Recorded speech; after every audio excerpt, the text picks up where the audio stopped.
more is left to be said about the odious $10.5 million payout plus groveling apology to Omar Khadr from the Justin Trudeau Liberals.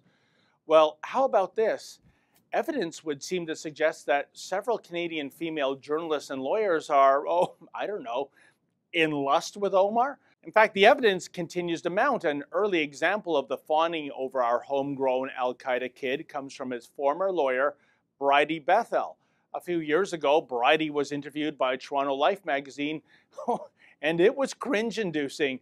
Check out this exchange. At one point, the interviewer asked Bridie the following dumbass question. He's 26. In some ways, is he still a child? And Bridie's response? Well, I think all males are immature, but Omar is very wise, and I keep marveling at his gentle spirit. He also has a remarkable emotional maturity. When he's scared or sad, he copes by reading or doing his homework. Omar has been reading one book from every province. For Ontario, he read In the Skin of a Lion. He liked Who Has Seen the Wind by W.O. Mitchell. I'm from Saskatchewan, so he asked if I spent a lot of time in fields as a little girl. Yikes. Then there's Michelle Shepherd, the so-called national security reporter for the Toronto Red Star. Now, Shepherd is an amazing journalist, for I have no idea how she pounds out her press releases, her columns on Khadr, given that it must be so hard to type with those giant cheerleader pom-poms attached to her wrist.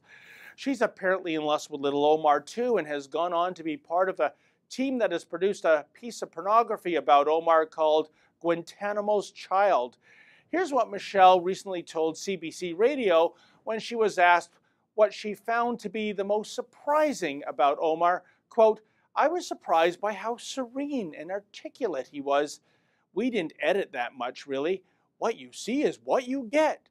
He was really sure-footed, sort of confident in what he was saying and serene. I'll be curious to see what people think after the documentary, because I think some people will walk away and say, wow, that's remarkable. What a well-adjusted guy for what he's been through, end quote. But Bridie and Shepherd have nothing on the latest female journalist to gush over Omar. Check out what the Toronto Star's Emma Teedle had to say about Khadr last month. Quote, it turns out that a lot of Canadians aren't thrilled about the federal government's multi-million-dollar settlement payout to former Guantanamo Bay prisoner Omar Khadr. Arguably, the only public face in the nation more handsome than the Prime Minister's. Say what you want about Khadr, but he's got great bone structure. Wow, sounds like Emma is jonesing for a threesome here. But more to the point, could you imagine the fallout if a male journalist wrote the following? Say what you will about serial killer Karla Homolka, but you have to admit she has a rack to die for. I mean, what's driving this lust?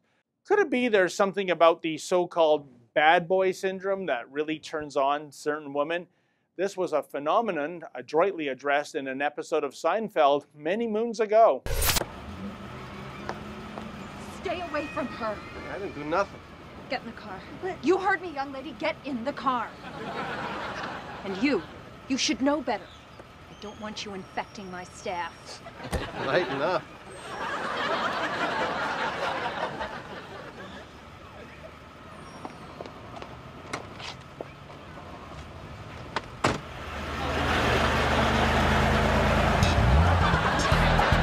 Yeah, but the thing is, George Costanza was evoking the persona of a bad boy by posing in front of a vintage muscle car. But what Bridie and Michelle and Emma need to keep in mind is that Omar Khadr isn't a poser with a Pontiac GTO. He's a cold-blooded murderer.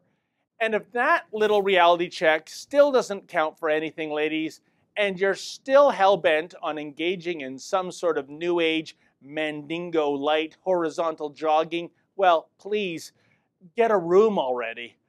For the Rebel.media, I'm David the Menzoid Menzies.